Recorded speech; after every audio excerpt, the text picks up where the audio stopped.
All right. Are you ready? Wanda. We've got to introduce our next male inductee. Would y'all like to see who's going to be the next male inductee? I've got a few things I'd like to say about him. Do you have anything you'd like to add?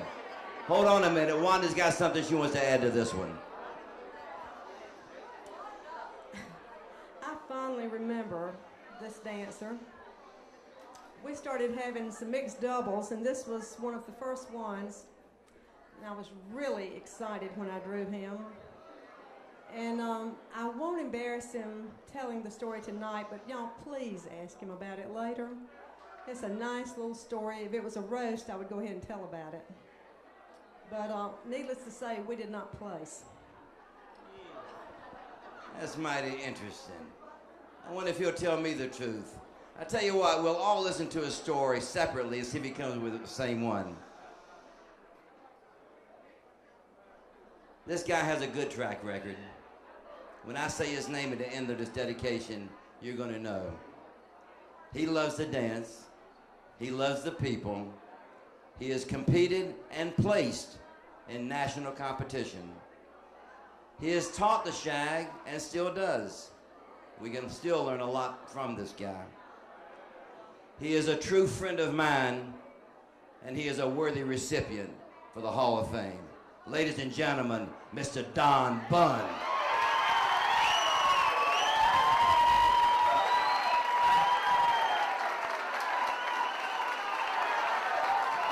You brought me a beer.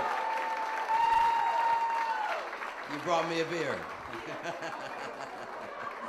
Well, the nice things I said about him are right out the window, see? Hey, bud, congratulations. You want to go ahead and say something?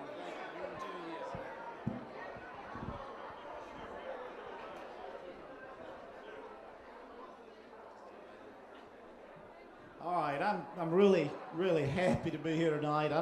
I couldn't hear Wanda's story, so I'm not sure if she told the entire story or not. All I have to tell is what happened when they drew my name. And if you remember Fat Jack's, when they had the two windows and they converted the two sliding doors into windows. Well, by the time they drew my name, I had had a drink or two or three. I was outside. I could see Wanda on the dance floor jumping up and down. I got done. The problem was I could not figure out how I got outside and where the door was to get back inside. So when I finally made it in, some of that glee was gone from Wanda's face. I called a step. She said, "No, Don, no, don't do that one. Don't do that." Anyway, I am very, very happy and honored, as everybody else has said, to be coming in tonight. I'm just really thrilled. And I've got to start the speech saying that I guess I'd have to give one person credit for it. It'd be Charlie Womble. And I'm sorry he can't be here tonight. He stopped by Raleigh and we talked during the week, but he's in Panama City, so he couldn't be here tonight. But I didn't want to finish the speech without saying that I owe it to Charlie, and simply because, if any of you know Charlie, we were buddies, we were single, we both knew a little bit about shagging and all. I had done it all my life, but not like he wanted me to. Well, with Charlie's constant harassment, I decided to learn to shag, and mainly, he said, don't learn it for the competition, don't learn it for the steps, learn it for the great people that you'll meet if you do it.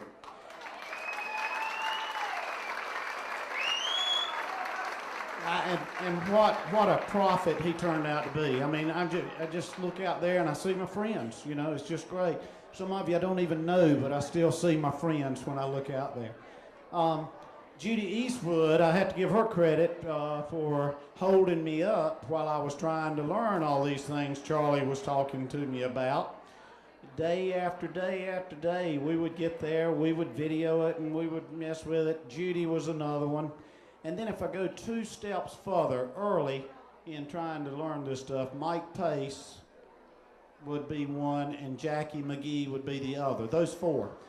So I was real thrilled, real fortunate to have such a good group to help me try to really get going in this thing. I'm from Goldsboro, North Carolina. Rosewood, actually, for those of you that live in Goldsboro, you know about Rosewood. I started this dance to take the place of the doorknob of a couple of cousins. They both female dancers wanted somebody, and I happened to be the only one around, so they started showing me how to do it. And I took a few little lessons there and played with it through high school, got married, and kind of got away from it. And then when I moved to Greenville, got started back in it again kind of strong. I met some real nice people along the way, some of the male people that I watched and wanted to learn to dance with, and some that took time with me. If they didn't take time with me, they're not on this list I'm fixing to talk about, okay? But Shad Alberti, I'll have to give him a lot of credit. Yes, I know. You see me dance, you're going to wonder what Shad ever told me, but Shad Alberti was one. John Till's another. I mean, if you want to learn smooth, watch John Till, right? Norfleet Jones is another. You got to dance with confidence. Now, where are you going to learn more confidence than watching somebody like Norfleet dance? Is that a confident look he has when he dances? I'll ask everybody, yeah. Charles Gurley. Charles Gurley knows more about the rhythm and the feel of the dance, I think, than anybody. And I just wish I could have picked it up like he told me to. Because, man, he understands it, and I hope someday to reach that level where I understand it. Charles Calcutt picked me up one day after I'd spent the night. This is another story. I spent the night behind Fat Harold's in a car when it was Harold's across the street. Woke up the next morning when the Sun Fun Parade was banging their drums as they went down the street. Doug Perry, Bill Young, and my friend Eddie Monsoor. And I really mean this. Eddie has been such an encouragement to me. When I moved to Fayetteville, I became president of FASA. I think he had something to do with it. I got into the FASA Hall of Fame on its initial year. I know daggone well Eddie had something to do with that. So, listen, I'm not going to say any more. I've said enough. I appreciate it. I'm going to dance with Debbie Peterson tonight.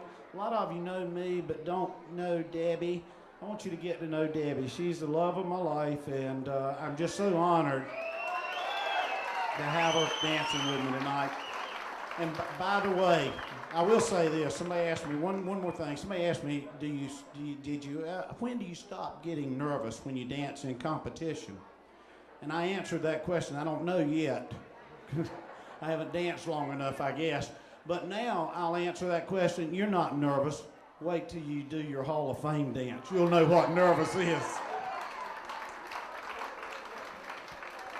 Thank you, Don. Congratulations. Welcome to the Hall of Fame. How well do you want me to get to know Debbie?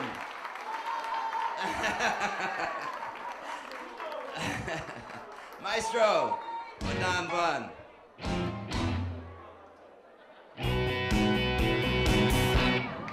Well, I was standing on the corner of the boulevard, watching the cars pass by with their radios cranking, playing that old-time boogie-woogie rhythm and blues. Some say it came out of Memphis, must be shows too. Go get 'em, guys. Detroit City rockin' those rhythm and blues. Some say Atlanta and New Orleans is true.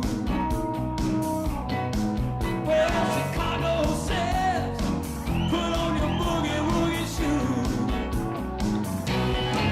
It was soul sound, Motown, boogie-woogie rhythm and blues. Just give it a spin, you got nothing to lose. It was a soul sound, Motown, boogie-woogie.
and gentlemen. Give him a round of applause.